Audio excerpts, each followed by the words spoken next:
Welcome to Wisdom Talk Radio, a collaborative community of explorers in conscious living.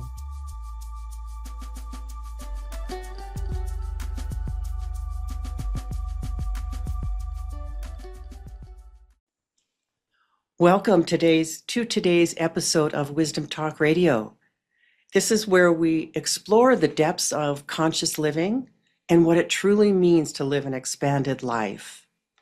Join us to be inspired and encouraged, transformed, and to tap into a sense of joy and of possibility.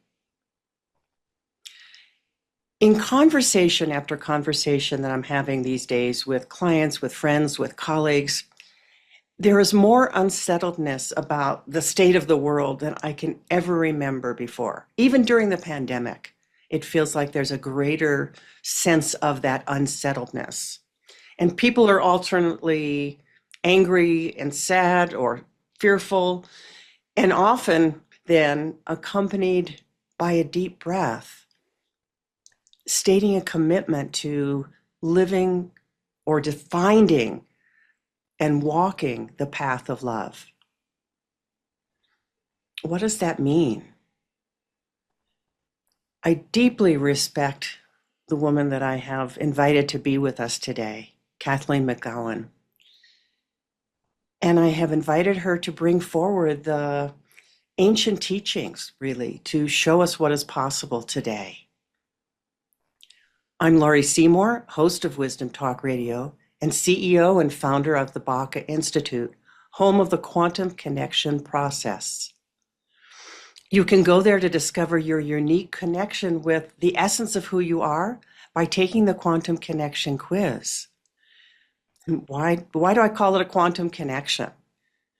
It's really that we're each designed to connect with Source differently, in our own unique way.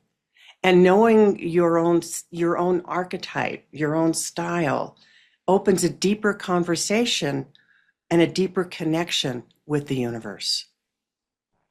It's the secret to creating and having what you want in your life, because who you are is exactly who is needed. The author of the New York Times and globally best-selling book series, The Magdalen Line, Kathleen McGowan, has sold over 1 million books across approximately 100 countries and 40 languages. I could stop there. We could just say, oh okay. An expert in both women's history and ancient mysteries, she frequently appears as an on-air expert in historical, biblical, and ancient mysteries for multiple History Channel shows. At the heart of all Kathleen's projects is her mission to shed light on influential women from the past whose contributions have been erased, maligned, or misrepresented by the writers of history. Her research into the life and legacy of Mary Magdalene has appeared on shows in the US and abroad. Kathleen is currently compiling 30 years and several thousand pages of research into the forthcoming books on Mary Magdalene's life in France and how this one woman changed the face of the Western world. And having spent time with Kathleen in France personally and gotten a little tiny bit, truly, of who she is and what she has to offer and what she's got in that vast repository, you won't want to miss this. You won't want to stay glued to your seats. Part of this great legacy is an ancient process for manifesting a joyful and fulfilling life, which Kathleen shares in her forthcoming book, Invocations, Secrets of the Magdalene Rose. She's also working on several books of ancient Egyptian interest. Welcome, Kathleen. Okay, we've done your bio and woo! How long do you have today? As long as it takes. Well, you're joining us from Egypt, and where you've just led what I know was a phenomenal trip, one that I had been thinking, can I make this? Can I come? Next year. And so much of what I got to witness just in being with you in France is the capacity you have for bringing together so much, we could say, information, but that you root it and you ground it in what is our experience and what's needed, and how are we to bring alive these ancient teachings. So having said that, one of the things I know we wanted to talk about is how to bring these teachings into today, into what's needed today, because something is clearly needed. Absolutely. Well, and I want to acknowledge the thing you said at the very beginning, as you opened the show, which is that we all sometimes just need to take a breath. And, and breath work right now is a key to getting through this very tumultuous time. This idea and opportunity of being able to just be with your breath and just stop and take a deep breath when all of this overwhelm is happening. It's such a simple thing, but we forget to do it. And it's actually instrumental to what the ancients were teaching all the way back, and what Mary Magdalen and the early Christians and the early Gnostics, they talk about the sacred breath and how important the breath is in maintaining your spiritual balance. So it's a very simple thing, but it's so important that we can do that. And if we have time at the end, I can even maybe give your listeners some tips on a couple of ways to breathe that the ancients used, that are really nice. They're just nice tools to have in your toolbox in a time when there's a lot of chaos happening in the world right now. There is indeed. I love that you brought that forward too, because I want to ask you something. My teacher always talked about the intelligence of the breath, that the breath is the intelligence of God. And so you're bringing that expanded, really, understanding about that. Well, and it also gives us that taking a breath. It gives us that time to really think about how we're going to respond to what's happening right now. And we really do have to stay in our highest place. And that can be difficult when you're being barraged with negatives, when you're being barraged with things that are really scary. How do you stay in a positive place? Because we have to walk this line of not being Pollyanna and saying everything's fine, because it isn't.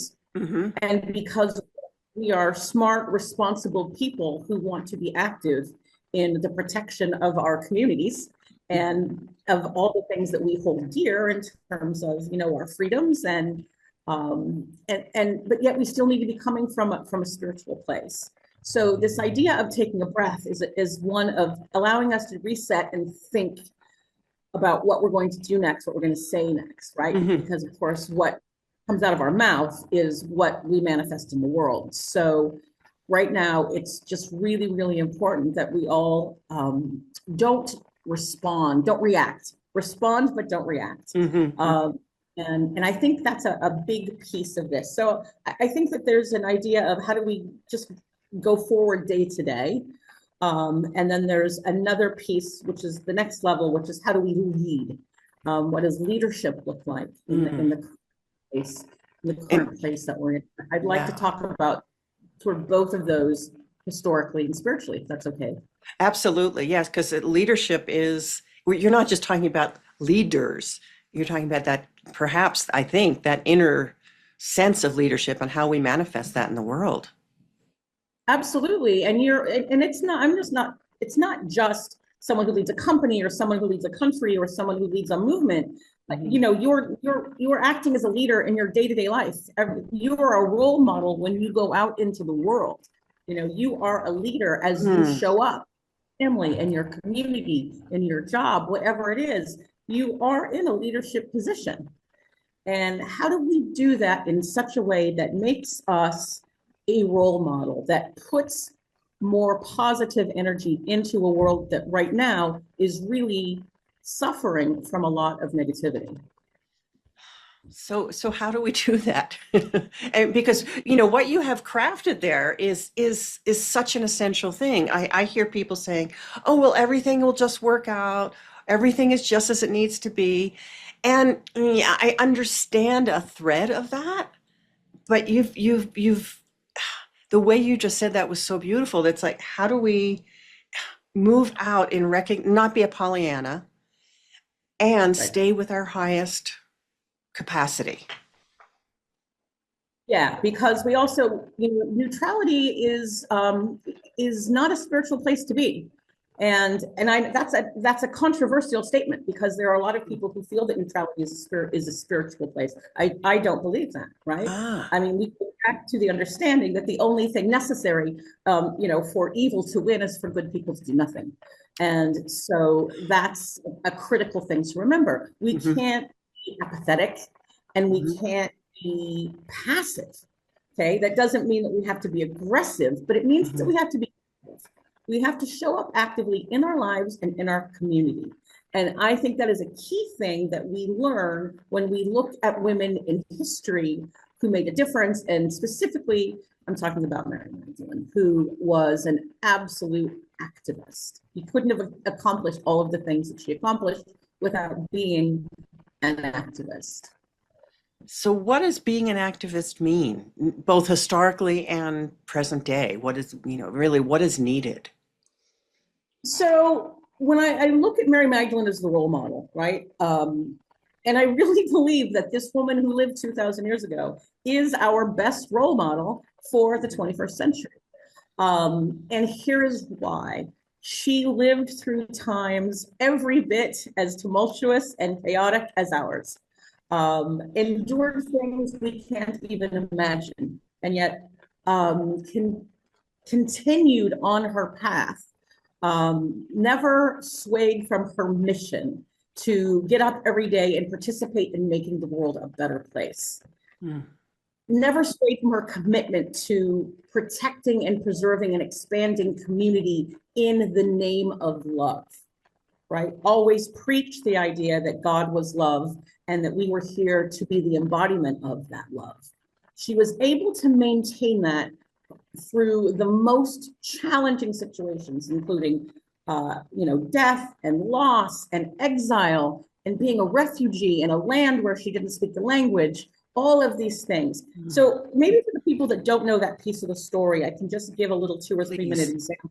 So, Yes. most people listening are aware of who Mary Magdalene is, certainly, and they probably know of her role in the Bible and her role in the life of Jesus. But what I'm talking about here is really Mary Magdalene after the life of Jesus, Mm, because that is where she really steps into her role as a leader. And we'll start with what happens immediately after the crucifixion. And we have this information from the Gospel of Mary Magdalene. So there is actually a gospel that was written about Mary Magdalene. It was written arguably in the 1st or 2nd century. It was discovered in a Coptic manuscript in Egypt in the late 1800s. And it tells the story of Mary Magdalene immediately following the crucifixion. mm, And it's an extraordinary document. I think it's arguably the most important spiritual of any Christian or Gnostic, or even any just spiritual person who wants to have a broader perspective on who this woman was. mhm. Because the first thing that we really see is we see Mary Magdalene in a room following the crucifixion with all of the male apostles. And the male apostles are panicked. The male apostles are terrified. They're tearing out their hair. They're saying, what do we do now? They did this to him. So we have Mary Magdalene in a room full of male apostles who are terrified, and who we know that they were terrified because they fled at the time of the crucifixion. This is Mhm. why there are only women at the foot of the cross. The male apostles all disappeared. And so now, following the crucifixion, following the resurrection, we have Mary Magdalene in a room with the male apostles, and they're all saying, what do we do now? Like, they killed him, they're going to kill us. This terrible things happen to him. These terrible things are going to happen to us. we're basically going to give up. We can't do this without him, and it's a catastrophe, right? And they're all throwing up their hands and essentially surrendering to everything that has happened in the face of this terrible tragedy and losing their master and their teacher.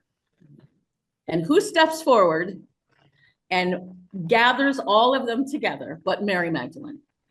And she steps forward and she says, my brothers, calm down.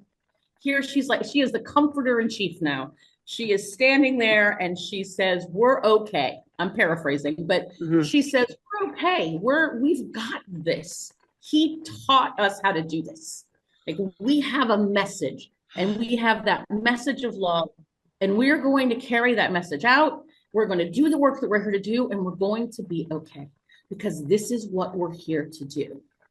And she calms them all down and she walks them all through it. And at the end of that section, it says, Mary turned their hearts to the good. And it's good with a capital G. And that's a very, very important word, good, in early Christian and Gnostic traditions up through the Catholic traditions as well. Good with a capital G is really, it encapsulates everything that is right, that is light, and that is love. And so the idea here is that we always want to be an ambassador for the good. We always want to be one of these people who turns other people's hearts to the good to the best of our ability. We always want to be putting our own drops in the bucket of good. And this idea of Mary standing there and calming down all of these men and putting them in a place of feeling comforted is very, very female, right? This is divine feminine leadership. Divine feminine leadership is, I am going to comfort you. I'm going to make sure you feel safe. And then we are going to collaborate in a way to go forward. And in that one, Mary Magdalene gives us a model of feminine leadership that would completely change the world. Oof. I'm breathing that in. That's so big. I mean, it's so big and so simple. And it's in that simplicity that we get to realize how complex we've made things, how much we get to struggle and fight against things that we may not need to fight against, but that we need to come out in a what you're saying, in a very different way than we normally consider doing, that we're normally even capable perhaps of doing. Well, it's like, like you said, it really is, it's really simple, it really is about standing in this idea of goodness, with every decision that you make, saying, is this good? Capital G, good. Am I doing something that is putting more good into the world? And if I'm not, then why? Right? And we see this historically through Gnostic Christians working up to the Cathar people. You were in France with me, so you know a fair amount about the Cathars, who were a medieval sect of Christians who followed these teachings. And they called themselves good men and good women, capital G, because that's what they stood for. They stood for being good. Now, part of this Gnostic understanding, these teachings that come from these people, is that good is an energy that we have to continually perpetuate, because every act of good negates an act of bad. So every positive action dissolves a negative action. So it's really this idea that they had, that there are scales of dark and light, of good and bad, and that our job was to always keep the scales well into the place of good having the most amount of energy. And that as long as we could do that, as long as there was always more good, then we would always be okay. And where I think that's really powerful is everyone has the opportunity to do that every single day. Every day we can put good into that bucket. And it doesn't really require much effort at all. We can do it through prayer. We can do it through meditation. We can do it through acts of kindness. There's so many things that we can do that allow us to bring good to the world that are really, really simple. Like I'm currently taking people through a program, right? And one of the things in this program is how can you show up and be of service and put more good into the world. And one of the things that we do is we pray for somebody, a different person every day. One person a day, just pray for that person. Pray for that person to be healthy, to be happy, to have a better life. Anybody you want. And there's always people on Facebook who are saying, can you pray for me? Because I'm going to have surgery. So for 40 days, you can pray for somebody different every day. That's just an example. That's putting good into the world. That's adding energy in good. So the idea here is to give people simple things that they can do while they're taking that breath so that they don't feel helpless. Okay, nobody is helpless, even though things feel very big and very difficult right now. We are not helpless. So at the very least, we can put more good into the world through our own actions that we take every day. Now, there are many levels to action and being an activist, right? So it really depends on who you are. I'm a warrior, so I'm an activist. I am going to go out into the world and I'm going to be speaking loudly about how to make changes, etc. But you clearly are. You clearly are. And I love an extrovert wearing red, right? I'm an Aries, as are you. But there are a lot of people who are introverts and they're not comfortable being out into the world, and they're not going to go turn over the tables in the temple. But they are willing to do a lot of other things that are comfortable for them. Spirituality is not a one-size-fits-all message. Every single one of us brings our authentic self and being into this mix. And every one of us has something to contribute and something to do in this process of bringing more good into the world. And we all need to find the ways that make us comfortable in doing that. But overall, it's this idea of being able to show compassion, to comfort people, to really nurture community and to collaborate. So compassion, community, collaboration are the three elements of divine feminine leadership. Okay, so I'm hearing that, and yes, and then I think it has to do with the masculine energy that is so rampant in the world right now, that doesn't have that sense of comforter in chief, that isn't tapping into compassion, collaboration, cooperation. There's none of that. Well, I wouldn't say there's none of that, but there isn't much. Right. Okay. and that's the other thing. But we have to watch this. We have to watch. We have to watch everything that we're saying right now, because You're right. we are so powerful. And there are good men out there. There are men who are carrying these attributes and these ideas. But we're not going to change the ones who are toxic. Okay, so this is the first thing that we have to. We are not going to change those men. That is its own chaotic energy. We're not going to change that by going after those people. We're only going to change that by changing the atmosphere that we are in. And that we have to do by changing ourselves, right? We can only change the world around us by changing ourselves first, changing our communities, and continuing to work this way. Right. So what we have to be is we have to be beacons. We have to be the lighthouse, because there's a lot of people out there who are really confused right now. There's a lot of people out there who are like, this is not what they thought was going to happen. This is not what they thought they were promised, and they're confused and they don't really know what to do. So we need to give them a safe place. We need to be able to say, hey, you can come and talk to us. We're friendly. We want to make the world a better place. Come over and come and sit with us. This is important. Mary Magdalene one of the most important things, the most important thing that she did, and that she has rarely credited for, is she evangelized France.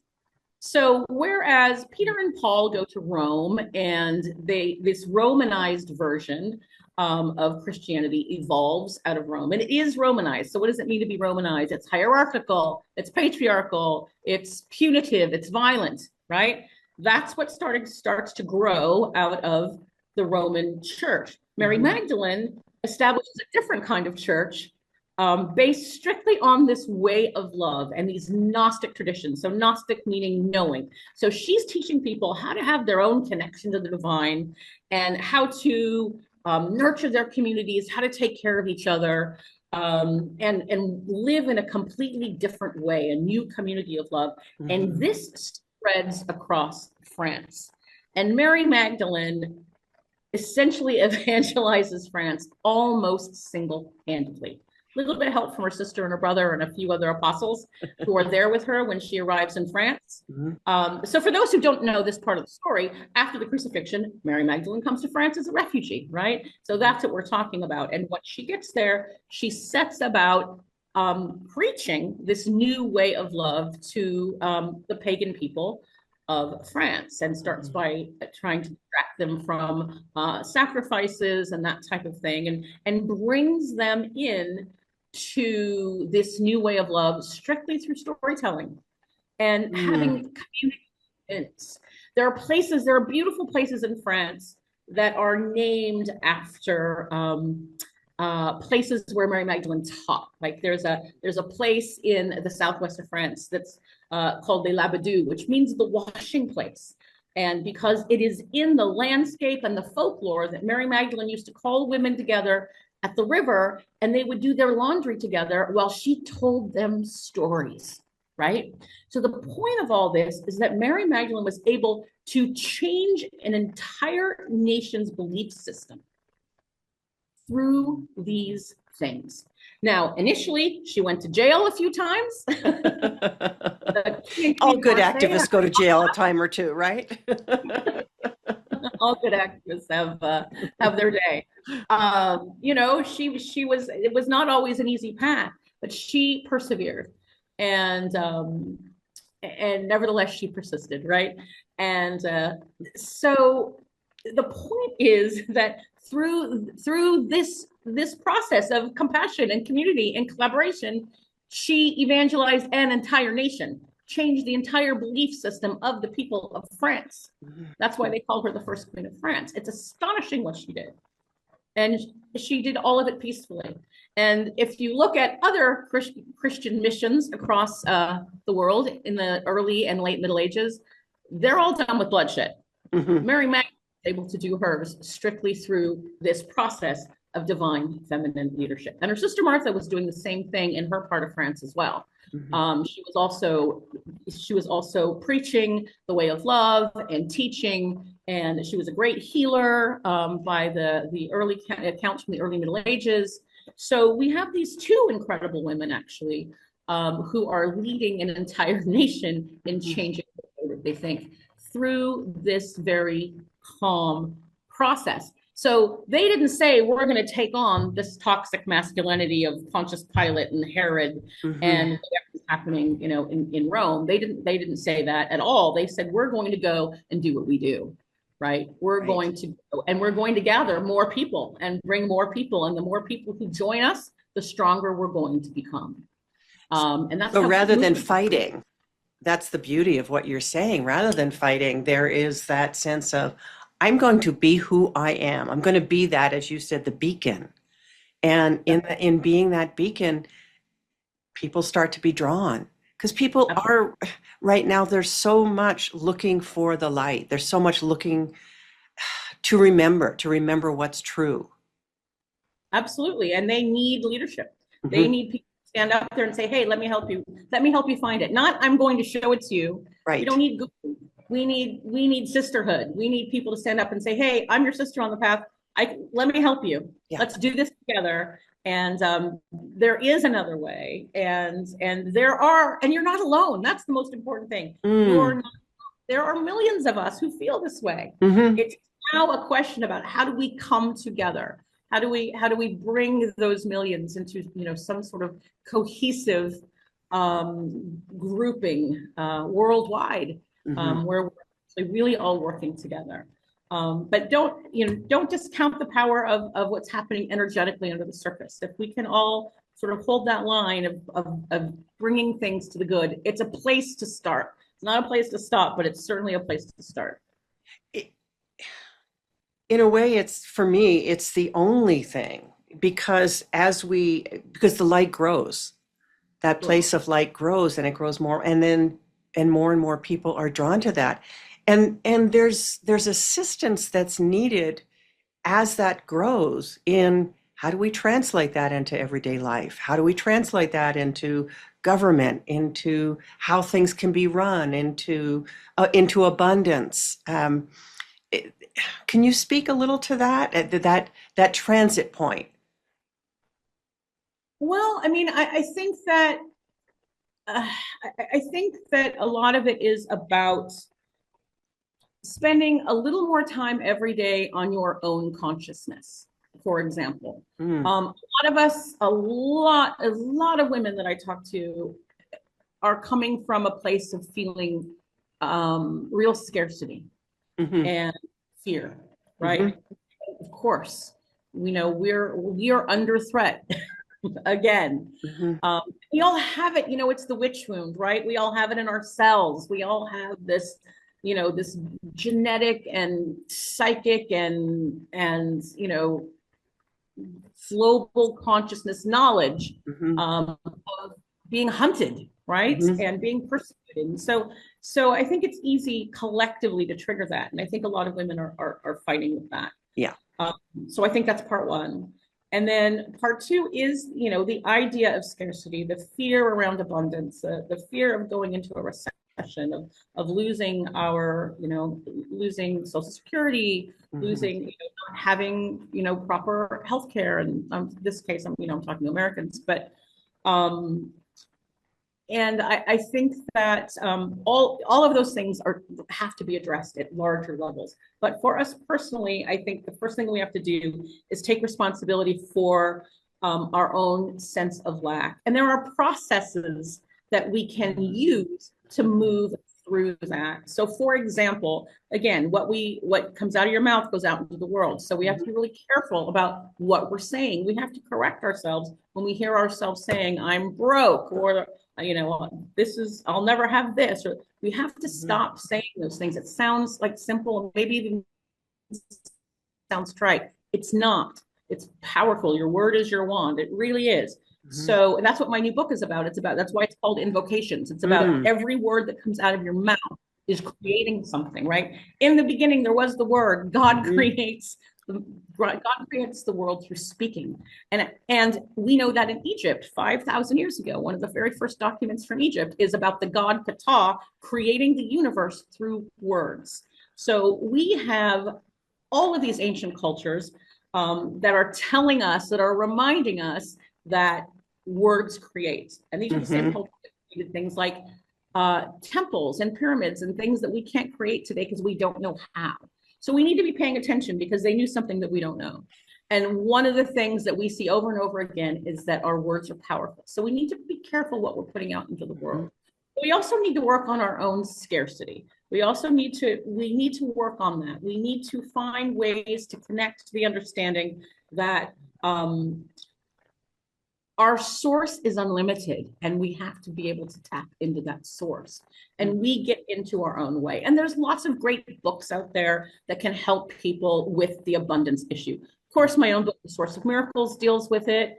There's a great book by Tasha Silver called It's Not Your Money, which is a great book. And there's some really good books out there for people who are struggling with abundance, that they can really work through this stuff. It is curable. I mean, there are, I promise you, there are. It is curable beyond the inheriting $1 million, or $10 million.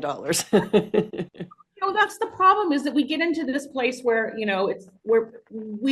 it's so easy to do. And I've been there a million times myself, but I got out of it, which is how I know that this works, is you of the how. Well, how am I ever going to get out of it? I only make this much money, and there how and as challenging as it sounds, you have to put the how away for a minute, Right. because the how isn't really our problem. Yeah. Because the universe is a huge, expansive place, and divine intelligence and divine mind is beyond anything that you can imagine. Mm-hmm. So if you can get out of your own way, and stop saying how and say, this is what I know I can do in the world to bring more good if I am properly supported, and step into that, then you can shift you can shift your circumstances, and magical things can happen. Mm-hmm. And it's absolutely true, and it's actually kind of simple. It's the getting over ourselves part that's not simple, right? So we have to be willing to step back and say, I am not going to look at everything negatively today. And the magic wand for everything that we all carry with us all day long is gratitude. If you can get up every day and put your one foot down and say thank, and one foot down and say you, and the first thing you feel when you get out of bed is gratitude for being alive and taking a breath, then you're already on a good path. We need to be grateful for all of the things that we do have. We need to be grateful for the fact that we can walk to the sink and turn on the water and it runs, right? 50% of the world can't do that. More than 50% of the world can't do that. We need to be grateful all day long. And at the end of the night, we need to be able to say, thank you, thank you, thank you for what happened today, the good and the bad, because the bad is teaching me something and the good is amazing. Gratitude journals, that kind of thing. It's not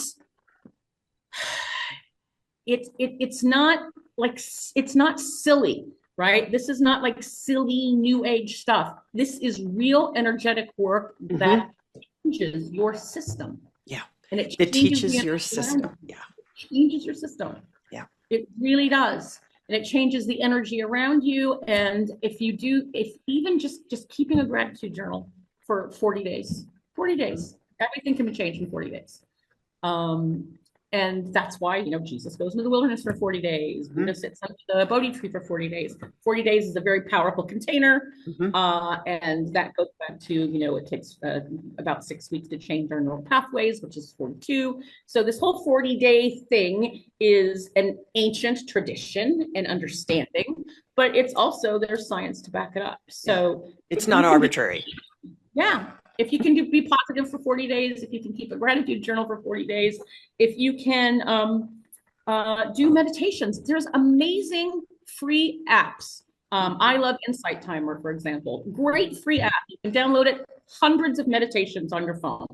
And you can listen to a meditation for 5 minutes in the morning about just having a happier day. Just things that feel better before you get out of bed. And it's not, you don't have to spend an hour contemplating your navel. For people who, who don't meditate, for whom this sounds like a chore, it's super simple and it's fun. You listen to somebody, talk you through something, guide you through something for 5 minutes, 10 minutes, whatever you want to do. There are 100 versions. You do everything from, visualizing yourself in the pyramid to walking through a Celtic forest with the fairies to, just somebody telling you, what, this is going to be a good day and a happy day, and we're going to start it out, with this kind of energy. All of these things are really small, but they all bring us back to this idea of the good. And the other thing is, we can't get lazy. Sloth is one of the 7 deadly sins for a reason, and that's the laziness. And it's easy to get lazy when you're overwhelmed, because depression makes us lazy, right? Fear, not lazy, but depression makes us not want to do anything. Yeah, the word I use is passive. So we need to guard against that, right? We need to against that, because we need to take time every day to make ourselves better and make the world better around us as a result of it. And there's something about that. Go ahead. Finish your thought. No, one more thing about Mary Magdalene that I wanted to say is, the queens of France from the early days, from the 5th century forward, all revered her as their original queen. And I write about this in one of my books. And this idea that all the queens of France had private chapels, for example, where they revered Mary Magdalene. And in the 16th century, there was the Queen Mother, the mother of King Francis I. His mother was a fascinating woman, powerhouse of a woman who ran France. And her name was Louise of Savoy. And she was a real devotee of Mary Magdalene. She was really devoted to Mary Magdalene and went on this great pilgrimage to take her court all around France to the places where Mary Magdalene had lived and all of these things. And she had a team of priests travel with her and collect all of the information about Mary Magdalene in France. And they wrote this book for her. And it was basically called The Life of Mary Magdalene. And it's this beautiful little gorgeous book that's in the Bibliothèque Nationale in Paris. And the most important thing that this book says is that Mary Magdalene shone because of her persistence, because of her perseverance. That it was this idea that she persevered no matter what the odds were against her. She found so much strength in her own mission, right? And her mission to the good. That strength to get up every day and persevere. And so there's a quote at the beginning of that book that says the love of women is special and unique because of their perseverance. Wow. And I think a lot of women can identify with that. All the ways that we've had to persevere. Yeah. And it is through perseverance that we will make a difference. It's through perseverance that we will change the world. So never give up, never give in. And see what it is that what right action needs to be taken. Well, and what action you can take. And, yes. And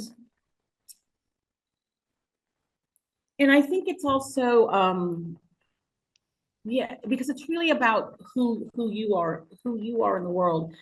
Find your mission, right? Find your mission. What I do with everyone that I work with, and we started doing it on this Lenten process, is day one, write your mission statement. What's your mission for the next 40 days? And then what's your mission for the next year? And then do you have an overall mission, right? And some people know right off immediately, like I know immediately what my mission is, but some people have to really think about it. It's like, well, what is my mission? And your mission can change. But a mission-driven life, a purpose-driven life, gets you out of bed in the morning. Yes. And it also takes you outside of yourself, because it doesn't have to only be just about you. It can also be about, yes, I am a human being experiencing these things, and I am learning, and sometimes I'm suffering, and I have to work through all that. But I also believe with all my heart that I signed up to be here, that I chose this time and place to be here. I believe that. And I believe that's true of you, and I believe that's true of anyone who's listening to us right now. That you are here right now because you signed up for it. Yep. Step into that. Step into that. What did you sign up for, and what do you want to do with it? And get out there and persevere. And if you're feeling depressed, if you're feeling helpless, then start with yourself first. You put on your own oxygen mask first. You got to get yourself feeling good, feeling healthy. Find community if you need it. Get whatever help you need, whether it's something simple like listening to meditation apps, or really finding a community that supports you. But take care of yourself first, and by building yourself up, you will then begin building up the rest of your community and the rest of the world. It's ripple effect. Yeah. Thank you, Kathleen. That's so beautifully said in such a clear way. And I just want to tie one piece into something you said very quickly earlier about the going to bed at night after having been grateful all day and acknowledging all the things that have happened, all the things you can be grateful for, and the things that you think, well, I'm not grateful for that. That didn't go so well. What did you learn? What did you discover? Why was that? So much of what I've been focused on right now is, there's always been things that have happened in my life that have been, less than stellar, less than I think I might have chosen. And yet, oh, I see now how I get to be a way shower of certain things because of that. I forgot that I was connected to source. And as you Yeah. remember, you get to then embody that and you get to remind others. Yes, and it's a wonderful spiral, because once you begin to embody it, the more grateful you are, the more good starts to come to you, right? So it really starts to blossom in a really, really big way. An Irish member of my family, I come from a big Irish family, says, if you believe everything happens for a reason, you'll never have a bad day. Mm, And and it's really, I mean, again, it's simple, but there's a lot of truth to it, right? It really stand back and say, okay, why did this happen? And I'm not saying that things are preordained, because I believe that we live in a free will universe, and that we are all responsible for our actions, and that sometimes the things that we think are going to go a certain way don't, because somebody else does something with their free will that we have to deal with, right? That happens to all of us all the time. But we can't change the way other people behave. We can only change the way that we respond to it, and the way that we allow ourselves to dwell in it or not, right?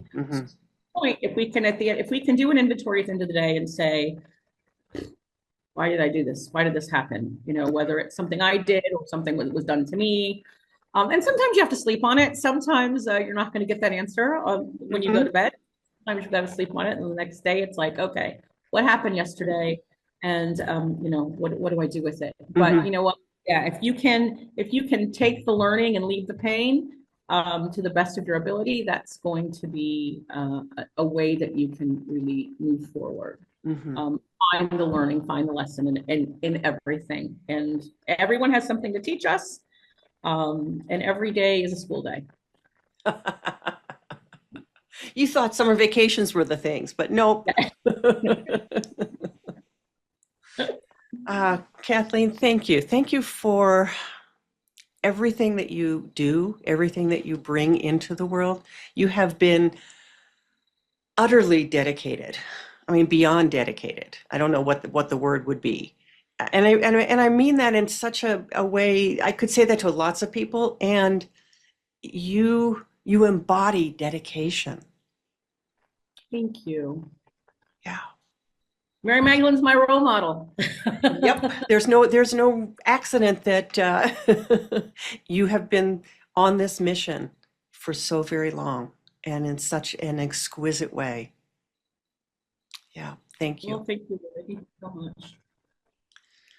Whew. So how can people find out more? I mean, you've got lots of books, obviously, and your books are amazing. And those were I first read them, years and years and years ago, and they turned on so many lights.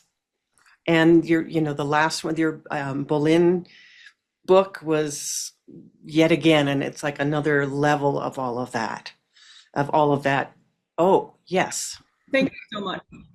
Well, there's certainly the fiction series, which starts with The Expected One, which is a really good place to start, and then goes into the Book of Love. There is The Source of Miracles, which is the book that I wrote about prayer and abundance and manifestation and all these things that we're talking about. The Six Petal Rose. That process is all in The Source of Miracles. So I would definitely recommend that. I have a Patreon. I have a Patreon membership program where I teach live twice a month on the Patreon program. And for example, right now we're doing a 40-day Lent program. So this is something, so I'm actually teaching every day, not always online, but they receive materials every day and that type of thing. And that's all part of my Patreon. If you go to patreon.com/Kathleen McGowan, you can find out more about that. And it's a low monthly price. And it's for extraordinary, all of what you offer in that, being a member.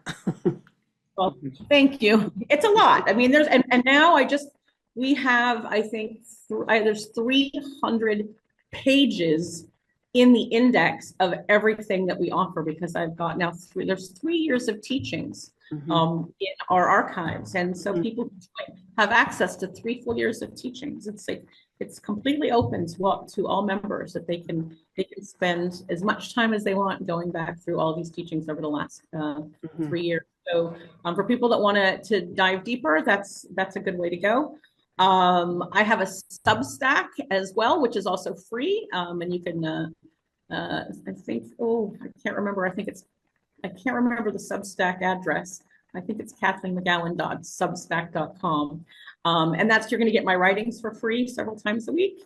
But I can send you that kind of information, so you have it as well. So I can add that to the show notes. Yeah, that would be great. And also because that's where you'll also find out about my tours.